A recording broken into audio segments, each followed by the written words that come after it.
you to leave inspired, and I want you to be inspired to give effectively. As you think about philanthropic,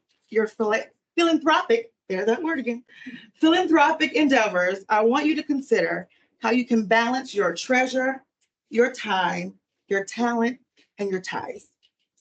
Your treasure is in this context is shorthand for financial contributions. While cash is the most common type of charitable donation, it may also come in the form of real estate, collectibles, and many other things. Your time. Time reflects the hours you're able to give. Time may be is our most valuable resource. Once it's gone, it's all gone. That's why it's universally understood how precious the gift of time truly is. Talent. Talent refers to your specific skill set. Whether you share your unique skills or your professional expertise, you can use your own talent to give back to your community or anywhere that has a need. It's not only rewarding for philanthropists to donate their talents, but also highly valued because it provides a service or expertise that is often out of reach for most recipients. And your ties. Ties relate to your social and professional networks. Word of mouth is the greatest avenue.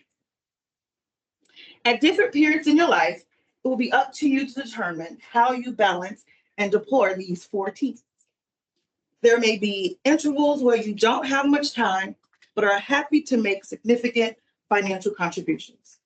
There may be other times when you can't give the lead gift on a campaign, but are able to consistently volunteer and make introductions to key people in your social network. So yesterday in LSI's newsletter, they introduced to us a woman by the name of Connie Hansen. Connie, who happens to be the mother to our very own Kate England, has enjoyed sewing for much of her lifetime. She shared her passion for sewing, serving as 4-H leader in Melville Township, sewing clothes for herself and for Kate. Through the years, her love and compassion for quilting has grown friendships with others who love the craft. Connie dreamed of keeping her newest neighbors warm with her remaining fabric and donated the yards to LSI. This fabric will be used by our newly resettled immigrants and refugee families to create quilts and clothing, helping them feel more comfortable in their new homes. Connie's story reminds us all that there is no gift too small, and that just because something is no longer useful to you doesn't mean it's not beneficial to others. That is what I would consider giving effectively. So regardless of how you balance your 4 T's, there are many organizations such as the 4 that we'll hear from today that will be delighted to have you get involved. So those who give effectively often find that they feel more connected to their community, their neighbors, and they have a greater sense of belonging. So ladies, today, this has been your inspirational minute.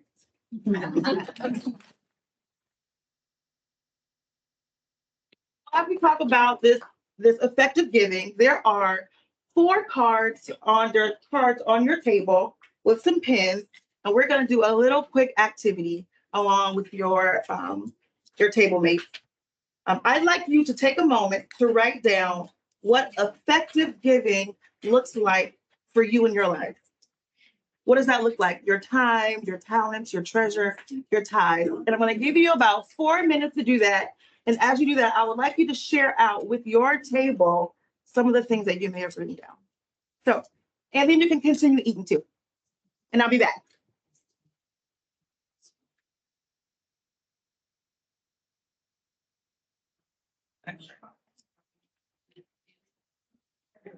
And whatever.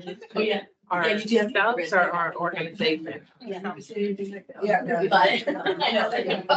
Maybe your treasure and your talent and your time.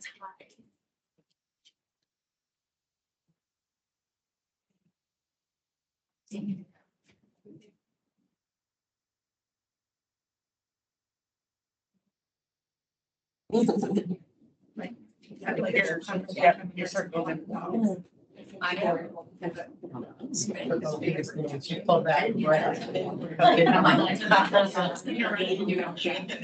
They're thinking I should have been prepared, but.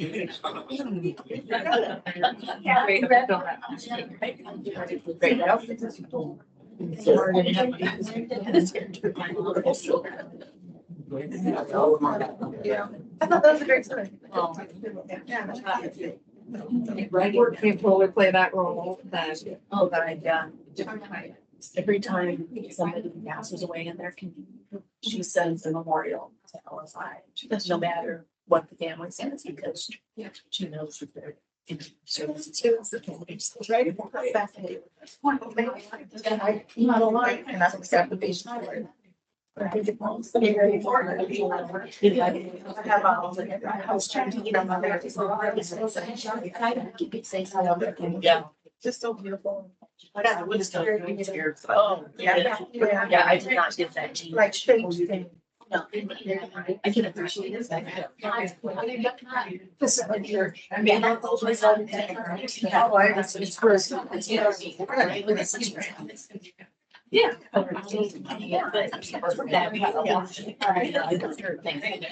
And I'm like, you know, I'm like. He's dead, right? It was kind of. Regular.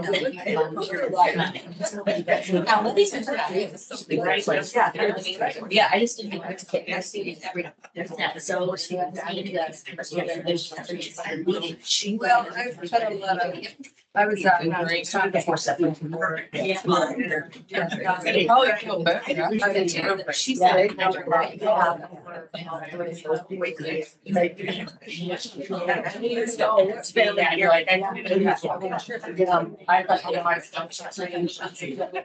yeah. Brian. I've been there.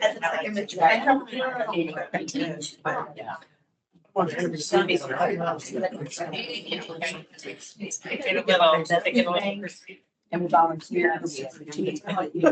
Somebody said.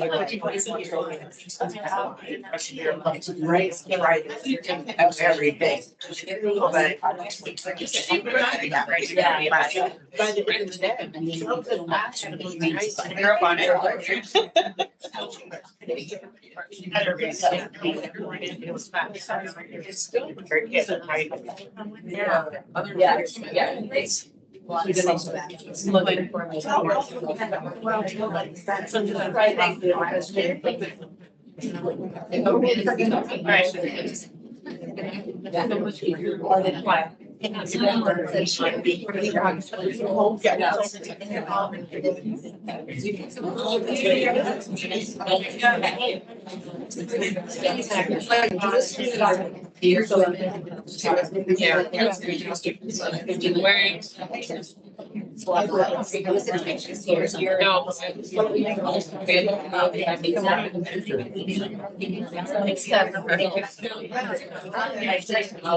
I'm sure that calendar. So I'm people that are interested in writing, I also understand.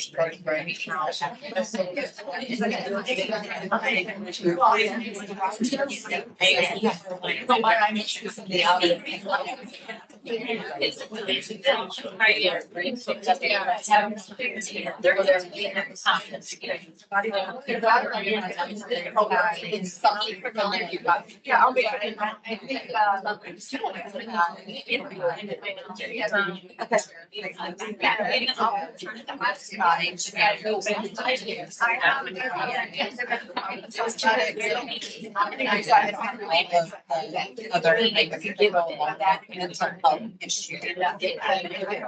think. So we are like, I live in Florida.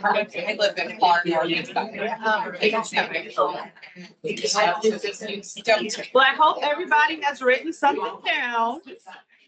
No, our population. Everybody written something down? Yes, our population is over 17,000. So. Okay, if I can have your attention, we'll move on. Is there any brave one or two souls that would like to share out? Let's go down for your, what effect they're giving your street. Anybody? Any brave souls? No? I'm sitting right by you. Well, yeah. Oh, brave soul. Yeah, it's actually pretty well known that I have a giving plan that's based on my values. If whatever the request is doesn't match my values, I don't give to it. My calendar is also the same way. It's based on my values, and it took a long time to get from where I started, which was anybody that had a need, if they reached out, I would help, to things that are based only on my values. When this group is part of it. It's awesome. Yes. I'm gonna talk about myself, I'm gonna talk about her. Okay. If it wasn't for her, you wouldn't even be here. She started the whole place. If it wasn't for her, we would not be here, just for what she does here and created this place. You know, living is giving, giving is living. I think when she was the one that started this whole thing, has done so many things in the community. So, I praise her. Thank you, Miss Mary. One more? Anyone else? Anyone else? Daniel? I think finding something that you're passionate about and supporting it, whether it's with your time, your talent, your treasure, but having like the heart in it makes you keep coming back to it. Thank you for sharing. Okay, now we're gonna move on to what I'm most excited about, our slide slam, and we're gonna introduce you to 4 different nonprofit organizations in our community doing wonderful work, and they will come up. They have 3 to 4 slides, I think it is, and there's 5 minutes to talk about what their organization is doing. So at the end of all 4 presentations, we'll have a panel of questions that you are free to ask them more information about their organization. So our first up would be Flash of Color. Ooh.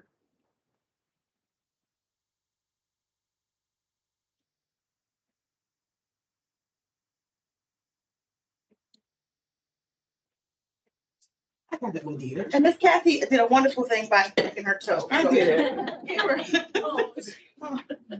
But she agreed to be with us today, so we're excited. Make a U-turn here. You're making a U-turn?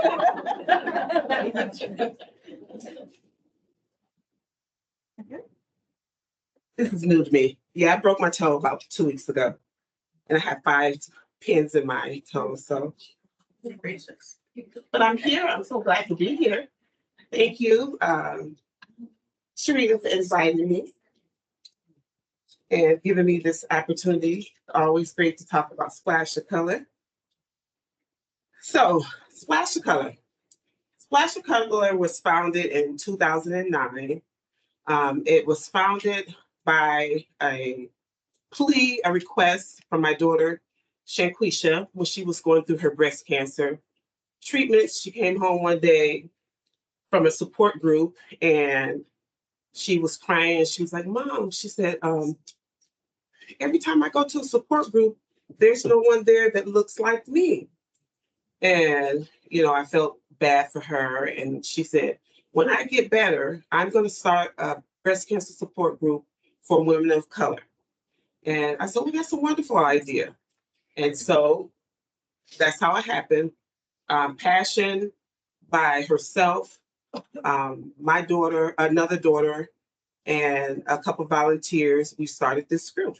So it's coming on 15 years this year in October.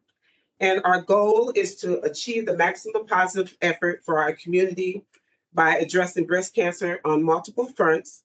Members and volunteers provide the momentum that helps us affect change. This group means so much to me. My mom passed away from breast cancer metastasis at the young age of 69. And I believe 2 years later, my 21-year-old daughter was diagnosed with breast cancer. And a year later, my 25-year-old was diagnosed with breast cancer. Nisha, she's now 16, she's a 16-year thriver, 17-year thriver, and Shaquisha, she's a 17-year thriver.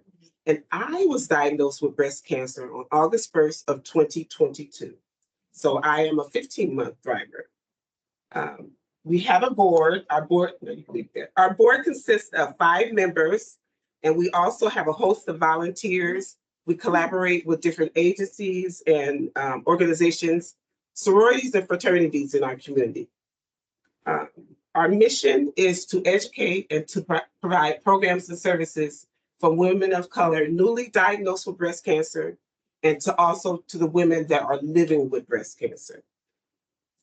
Our vision is to create a presence in the Cedar Valley to ensure that women know while going through breast cancer that you are never alone. How can you help? Thank you, Sharita, for asking. No. What we've done. Okay. Yeah, we'll go talk what we've done. Okay. In the last 2 years, we have provided over $10,000 of financial support to women of color going through breast cancer treatment. We've served over 1,300 individuals, either by them coming to participate in our annual walk, which is our only fundraiser in the past, and or just by me going out speaking to people. And we've also are happy to have provided support and linkage to care and services to 1,000 women. Yes, please. How can you get involved? Thank you for asking, Sharita. You can get involved. First, you can follow us and like us on Facebook. Our Facebook page is Splash the Color Breast Cancer Support Group. You can volunteer.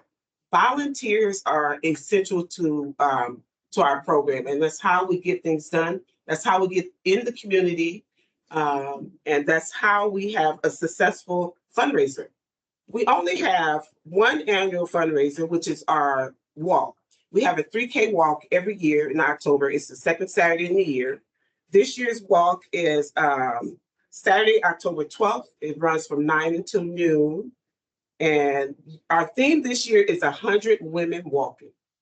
Now, if you love the walk, you like to participate in the walk, we need you. We are trying to get 100, I'm going to call them strong, motivated women to come out and walk with us and, just kind of have fun that day. Not only can you participate in a walk, if you don't want to walk the route, there's, we always have that Sullivan Park. You can walk around Sullivan Park, take a couple laps around the park, you can participate that way.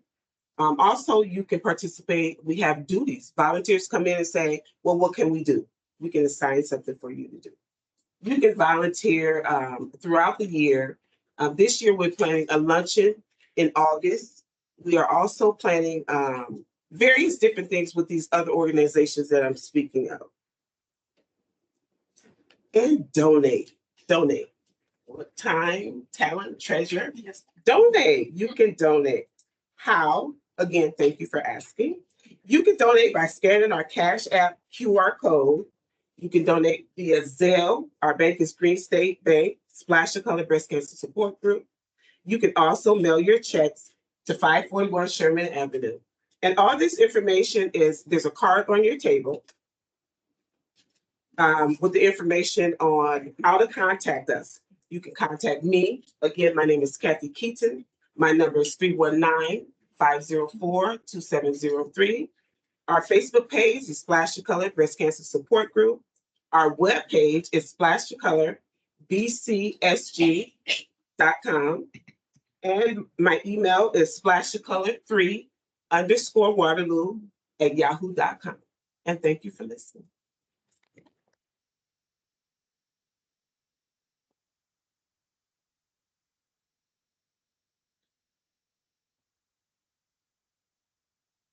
Next, we will have YWCA Black Hawk County with the Wise Girls programs.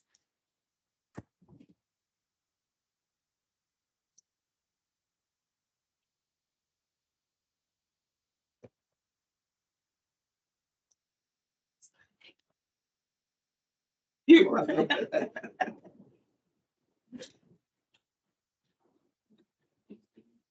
Oh, okay, cool. Awesome. Well, hi, I'm Joyce Levingston. I'm the new executive director at the YWCA. This week is officially like my 1 year anniversary. So as an executive director, it's this is Kaylee Tama, and she is the assistant director in our family and service or family youth and services department. And she is also the one who is over Wise Girls. So we're going to tell you about our Wise Girls program, but I will start out saying that the mission at the YWCA is dedicated to eliminating racism, empowering women, and promoting peace, justice, freedom, and dignity for all. And so we do this in a variety of ways in our organization. And so having a group like Wise Girls is just one of those ways. So we have the middle students or middle school students who identify as females are allowed to participate ages 11 through 13. So the schools that they normally would come from is Bunger, Carver, Central, Hoover. But during the summertime, it opens up to any students in the Waterloo or Cedar Falls area. So, for example, let's see, not to tell my age, but a while ago, I lived in Cedar Falls and I went to Wise Girls at this age, 6th grade, 7th grade, which they came and picked me up. So transportation is one of the big things in our program. Okay, the what? This is a free program that provides positive activities designed to support and educate. So our staff really does provide a variety of group activities to engage the participants in learning, recreational, and skill building experiences. Activities are actually like a variety of different things. So they do crafts, games, volunteer projects, fun with fitness. We have a lot of speakers from the community that will come and just talk with them and really just kind of uplift them and show them kind of what leadership looks like and talk about opportunities for the future. And especially we keep a lot of that representative of folks that represent folks that look like them as well, that are in different places in the community. So our topics include career and college exploration. So we do have Hawkeye come and talk to the girls. They are able to take the girls on different college campus trips to have them gain that exposure. We talk about healthy relationships, bullying and all types of aspects, especially when it comes to online and internet.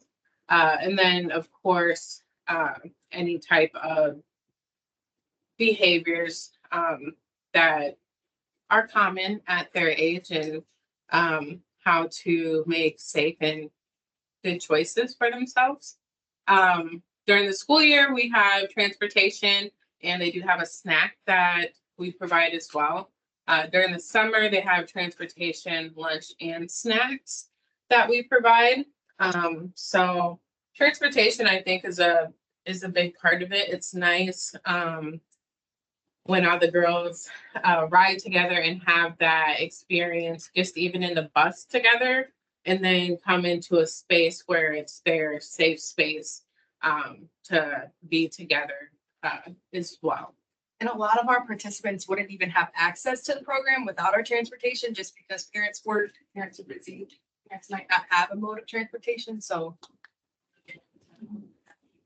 Yeah.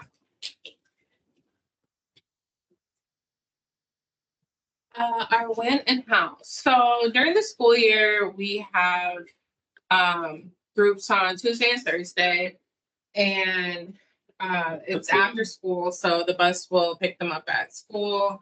bring them to our facility. And then they'll have their time together and with the program. And then we take them home individually. And then, so that runs from September.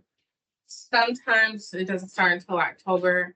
But it's kind of a transition, right? Because we do have some that start right away, but then like the new middle schoolers that we're getting, they start a little later because we can't really market to them until school's actually starting. So, and then during the summer, they are in the building with us or in the community from 10 to 2. So we try to provide programming for them. That's a big chunk of the day. We even talked about doing it 5 hours a day too, but we do think it's important to have it Monday through Friday. So they do have a safe space to gather, and they do have opportunities that are very enriching and just safe and positive for them at their age.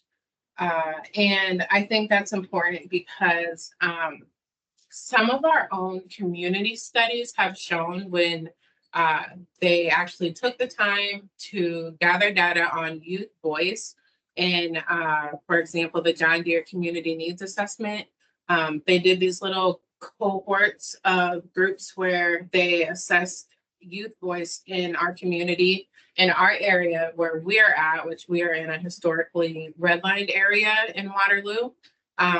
We took those youth voices, analyzed them, and one of the main things they said that they need is a space to gather. And if you look in the area that we're in, accessibility is very important. So us being able to keep the groups free, us being able to provide free transportation, us being able to provide snack and meals is very important. And also to give them that space to gather as well, because there's only, a few options out here.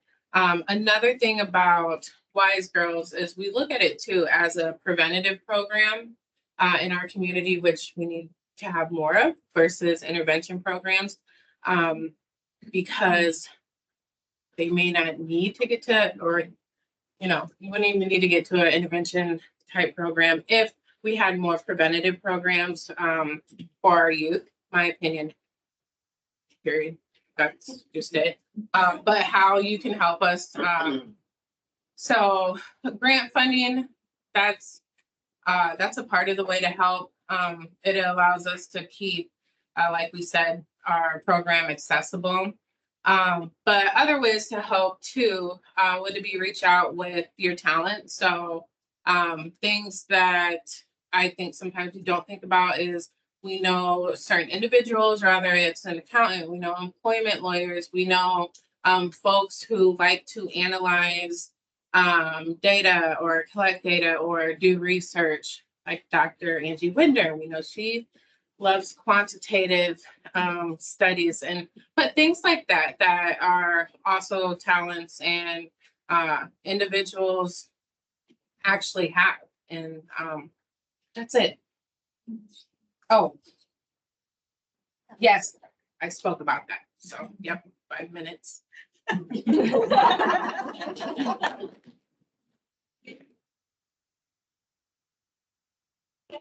Lovely Tanner.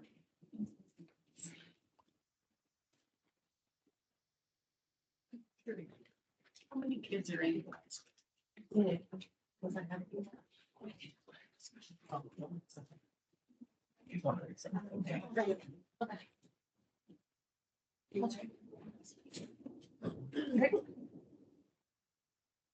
I'm Danielle, the co-founder of Loving Tanner, and I have with me Kristen Engelbrecht. She is one of our awesome volunteers.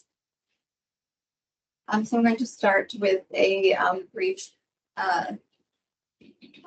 story. Just share my story a bit. The room was hushed, as if the air itself held its breath. I lay there, feeling the flow of pain come and go. but there was something else, something missing. The usual cries of new life that filled the labor ward were conspicuously absent. As the hours stretched on, my heart clenched with a mixture of hope and dread. The nurses exchanged uneasy glances, and the doctor's voice, once comforting, took on a somber tone. Finally, with one last push, the ordeal was over. They laid my son on my chest, but there was no wail, no sound of life, just silence. I held my breath, willing that tiny body to move, to cry, to show some sign of existence, but the stillness lingered. Tears welled up in my eyes, not tears of joy, but of an overwhelming grief that threatened to drown me. I looked down at the fragile being, so perfect, yet so utterly quiet. The doctor's words were gentle, almost apologetic, but they pierced my heart nonetheless. In that moment, time seemed to stand still. I held my son close, tracing the tiny fingers, counting his toes, trying to capture every detail, every fleeting moment. There was a bittersweet tenderness in that embrace, knowing that it was both hello and goodbye, all at once.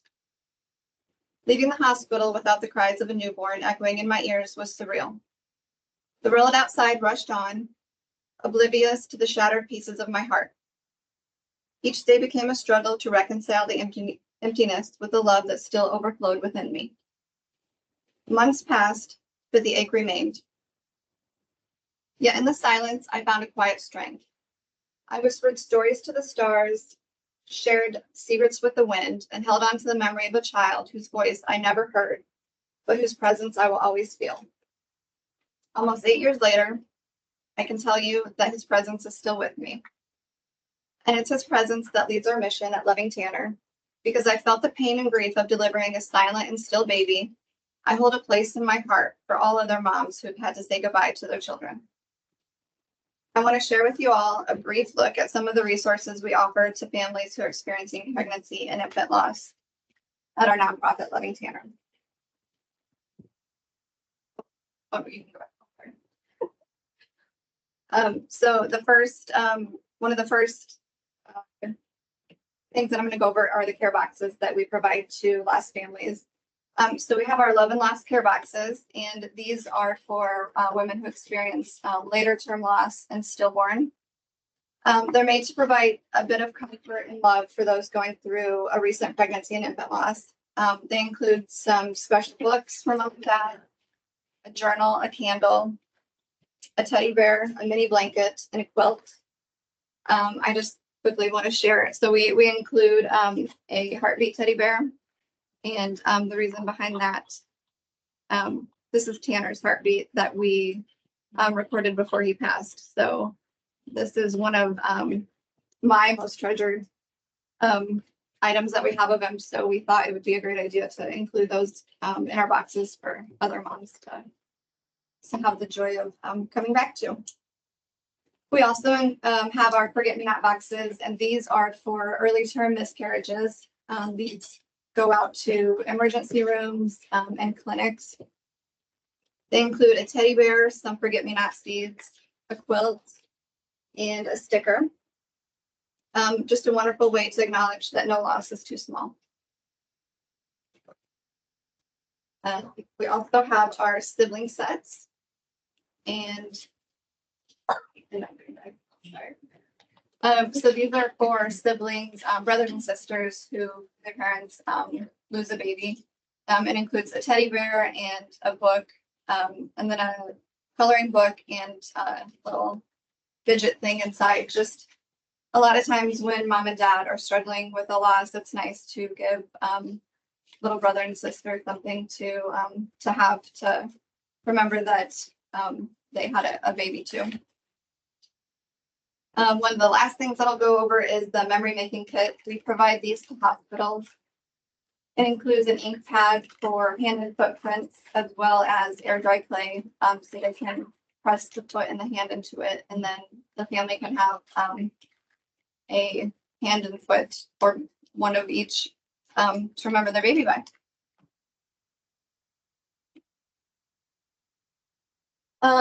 One of my favorite programs that we do, we have a Cuddle Cot campaign.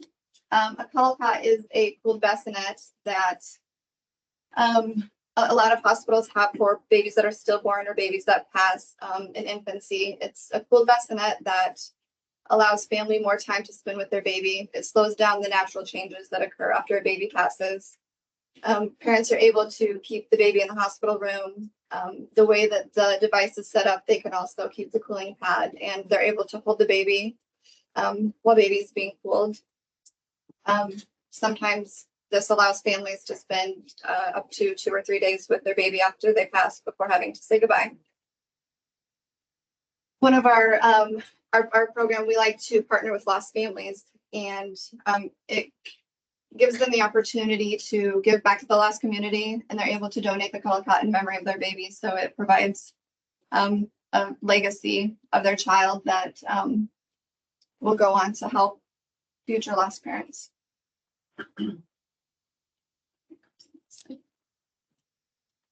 Some of the local events that we do, we partner with Knox Blocks, and we have the annual Nursery of Hope.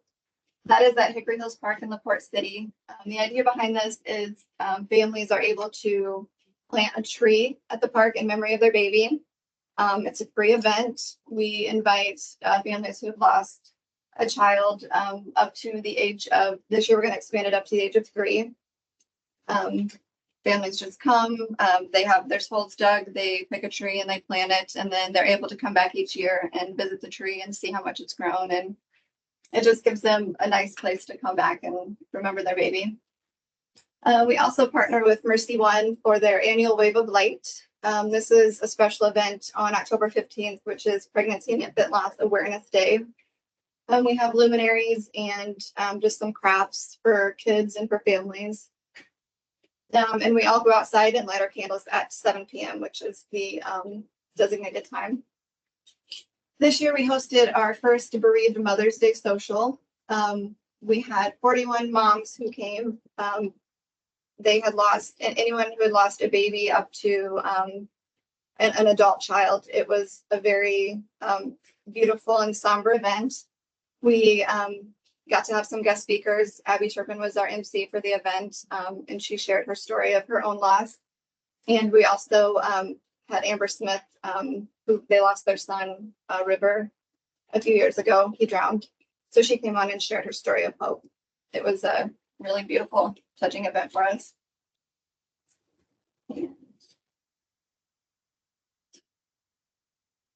So the why behind this, statistics tell us that 1 in 4 pregnancies end in loss.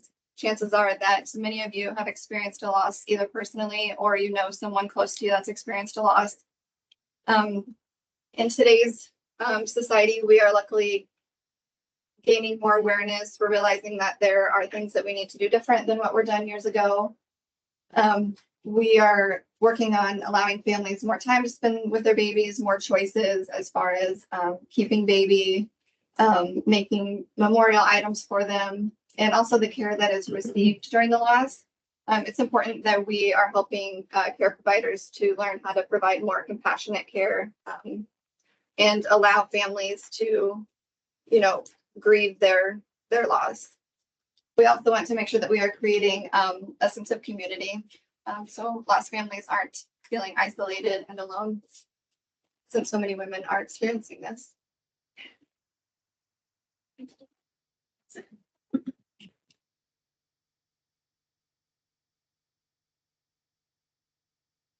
Lastly, our friends from Iowa University talk about their teaching education.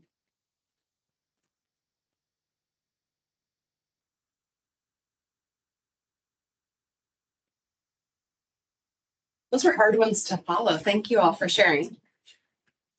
Well, thank you for inviting me to speak today. My name is Carrie Taylor, and I serve as the Program and Administrative Assistant to the Dean at Upper Iowa University. I also have my colleague Ashley Conrad with me today, and Ashley serves as the Teacher Education Coordinator here at the Waterloo Center. Our history is rooted in the strength and leadership of courageous women. Upper Iowa was founded in 1857 by a pioneer mother who just wanted to have options in rural Iowa for higher education for her children. So she convinced her husband and her son-in-law to donate a total of $15,000 and 10 acres of land to build the first limestone building on the Fayette campus. Since then, Upper Iowa has expanded, and we now include centers in Iowa, Kansas, Louisiana, and Oklahoma. We identified the need to support women where they are by providing alternate learning opportunities in the evening, online, self-paced, on military bases, and in prisons. Now, Bill and Betty Andrews were students in Fayette, and they found love, got married, pursued their educational dreams, and became successful in their careers. Betty became a teacher, and Bill started a small retail business, which we now call today Target. In 2004, Betty Andrews made a generous donation to build the Andrews Center for Business and Education in honor of their great love, and the department was named after this outstanding alumna. Today, female leadership continues throughout the university. Our Dean of Academic and Educational Affairs, Dr. Billy Howley, is trained in special education. And just last week, we inaugurated our very first female president, Kathy Franken, who began her career with Upper Iowa right here in the Cedar Valley as an academic advisor at the Waterloo Center. Slide change. The Andrews Department of Education focuses on our youngest learners in the PK-12 school districts by preparing parent educators and teachers to be successful in the classroom. Just down the road at the Waterloo Center, teacher education is one of our most popular majors. We recognize the unprecedented teacher shortage in today's society throughout the entire state, and we've sought out funding opportunities to assist with bridging that gap. So Upper Iowa has partnered with the Iowa Department of Education and the Board of Educational Examiners to become the very first four-year university in Iowa to offer a para-educator certification. We're proud to report that we have successfully certified nearly 100 paraeducators within the past 2 years. We believe that each class should empower our students for success in the future, which is why we created the ParaCert program to include 3 core education classes that transfer directly into a teacher education degree. In addition, we recognize that women in underserved communities sometimes need additional encouragement to pursue their dreams. So we've partnered with the Waterloo Career Center and the Waterloo Public Schools to help identify some of those students who may need the additional encouragement. And we help them to begin to grow their own teachers and paraeducators within the Cedar Valley. We fundraise to help with transportation costs so that high school students can come visit the Fayette campus and the Waterloo Center to see if a small family-like learning environment is the right fit for them. About a year ago, the first 13 students visited from Waterloo to Fayette. These students were primarily high school juniors attending the Waterloo Career Center with an interest in a career in education. We're proud to share that nearly half of those students found comfort in Upper Iowa's small class sizes, customized schedules that work for them, and a path that allows them to work in a school district while studying to become a teacher. And about 6 of those students so far have chosen to come to Upper Iowa in the upcoming academic year. Slide change. We also recognize that time and money may be the biggest barriers for some women to advance their education. So through partnerships with community colleges, students are able to transfer credits. Whether the student is coming directly from a community college or whether life has just happened and higher education had to take a break, we realize and personalize every single advising plan for every student. Our students are often juggling multiple schedules. Which one of us aren't? So by recognizing that our adult learners are often working full-time, single mothers, military wives, or widows, Upper Iowa values that women are already so busy. So this is why Upper Iowa's Pathway to Success is so critical. We customize schedules that offer a combination of face-to-face classes in the evening, online classes, and hybrid classes, which meet via Zoom 2 hours on one night per week. The rest of that classwork is completed online. Upper Iowa also recognizes that funding can be a barrier. So each student receives personalized consultation from financial aid to determine what the best combination of scholarships, grants, and loans may be to complete their education. In addition, we continue to seek funding opportunities from the Iowa Department of Education, private donors, and foundations, such as this one, to support our students in completing their paraeducation certificate. Because by allowing those students to complete the first 3 classes at no cost, completing their para certification, they're able to go back into the school districts, request a raise, and then those Black Hawk County women are setting themselves up for a very strong foundation for a successful future in the classroom. I appreciate your time. And should you have any questions, don't hesitate to find myself or Ashley, and we'd be happy to have a conversation.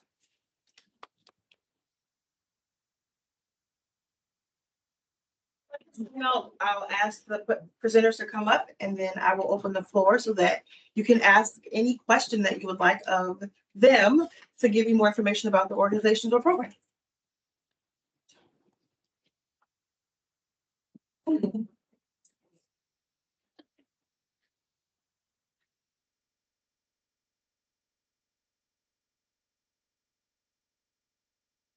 Turn this.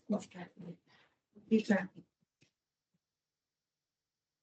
You're really good at those new turns. She really is.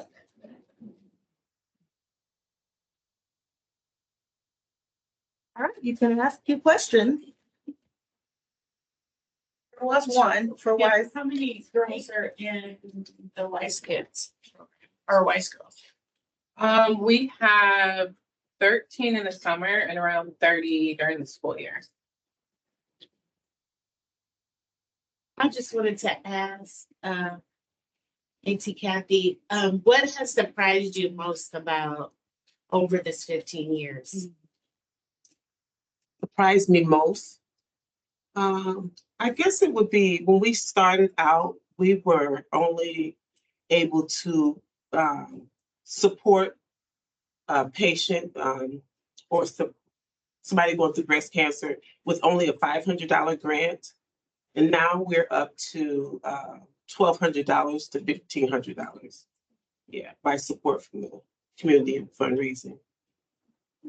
And I think in our community, especially this year, the number of young people Yes. that have, and families that have been plagued with breast cancer specifically, I've just been blown away. Like, Yeah. you can't be too young. No.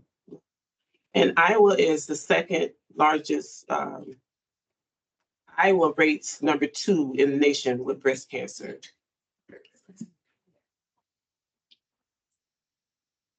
Has any research been done on why we have such a high rate? Well, there's not just one thing that makes us have a high rate, but if you get Iowa and, we're a state with agriculture and, all the pesticides and all that stuff that are put out, but there's not one thing that I can say that makes us have a higher rate. But I just wondered if anyone had been doing some looking at it. Yeah, trying to- there's some research out there. Yeah. There's the Iowa plan, and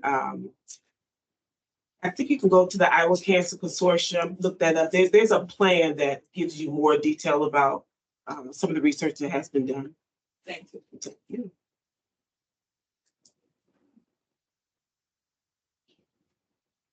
I was just wondering if any of you, as I know it's so hard to raise money, but have any of you had the opportunity or been fortunate enough to start the endowment foundation supports your program. Yeah.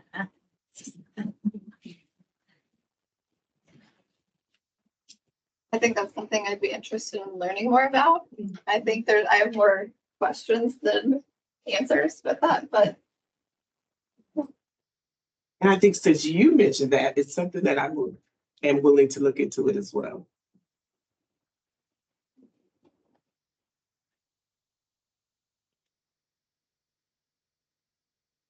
I'll check when we get back. This is for all of you, as you want to pepper this around, but how would you describe the barriers that you find in your work serving women and girls? I think for us, some of the barriers are that I've noticed is really being able to walk our talk with our mission statement. It does have that elimination of racism piece. And that is kind of like a, slippery slope and hilly thing. And it's not 2020 anymore. And so when we come together collectively, like for the YWCA USA, we talk about, having to be strategic with our funding pursuits because that part of it is so challenged today. Nonetheless, though, would we change our mission and how we go about obtaining our. I think for me, or for us, it would be serving women of color. A lot of people, I found that, when you say we serve women of color, you don't get that many donations. They're like, why are you serving women of color? There's a lot of reasons why we serve women of color. However, when we try to get donations or we do fundraisers, I seem to tap into the same old people that are not old people, but the same people that want to donate to our organization. And, when I try to go to Cedar Falls and get donations, I'm not getting that there. And so I feel like, I don't know if people are just tired every year of giving. I'm not sure, but nonetheless, that's not going to stop us from, fundraising and branching out and doing more things in the community so we can help these women of color who are really going through some time and facing financial barriers as they go through breast cancer. And just to back that up, there is data for that. So the 24/7 Wall Street Journal that came out that said Waterloo was the first or the worst place to live for African Americans. That is true. We may have moved a couple notches. Only one spot. Up, only one spot. And that does not mean that we have gotten better. Someone else could have gotten worse. So. I can go next. So in teacher education, our biggest barrier is legislation. We don't value, as a whole, we don't value our teachers, and every one of us has been educated by someone. I would venture to say each of us have had at least one female teacher in our lifetimes who has been had an influential impact on our lives. But because of the struggles at a legislative level, teaching is not always an attractive career for individuals to come into. And that is one of the biggest barriers that we find is between mental health issues in the schools, bullying, the impact of diversity, inclusion.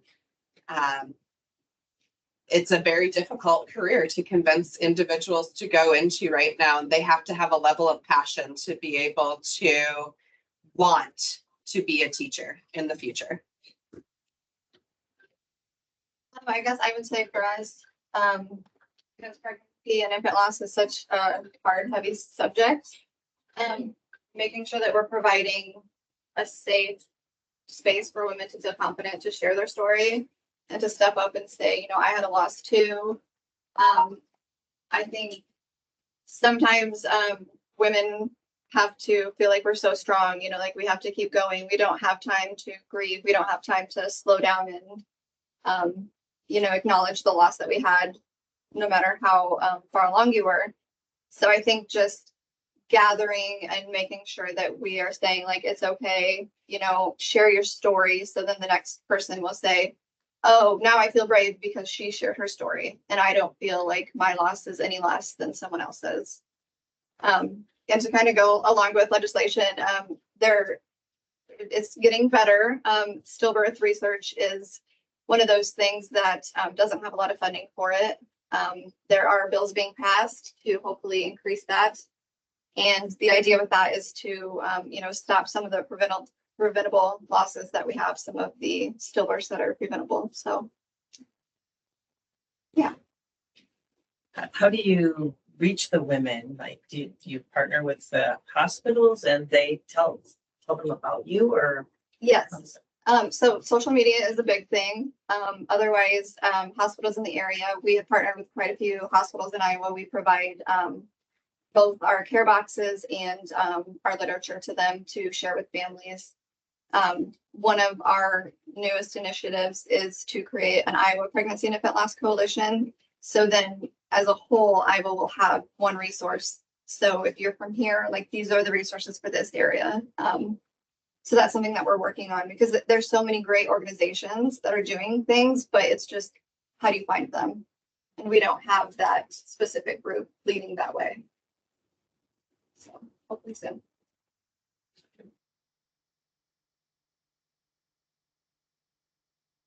If there are no more questions, thank you all for being here.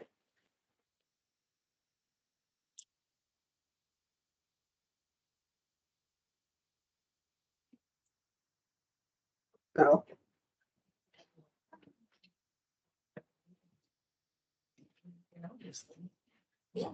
Well, thank you all again for being here and listening to our presenters. They did a wonderful job doing amazing things in our community. There are a few things before we dismiss that I wanted to talk about.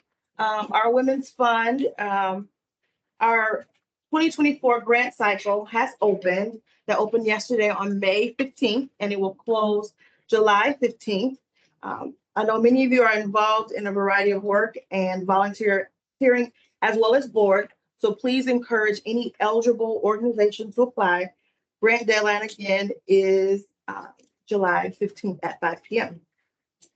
This year we have about $23,000 to award. If any of you would like to make any additional gifts so we can increase that, last year we were able to give $35,000, and that was because of some really great, generous gifts that were able to increase that amount that's in our Women's Fund. Our grant committee is made up of women from this group. And if you're interested in reading and deliberating on any of those applications this summer, please let me know. There will be an email going out to those who have participated in the past, so I can find out if you're still wanting to be a part of that committee. And then we'll add you, and then there will be a doodle poll that will go out so we can schedule our deliberation meeting for this summer. Are there any other questions, comments? Yes, ma'am.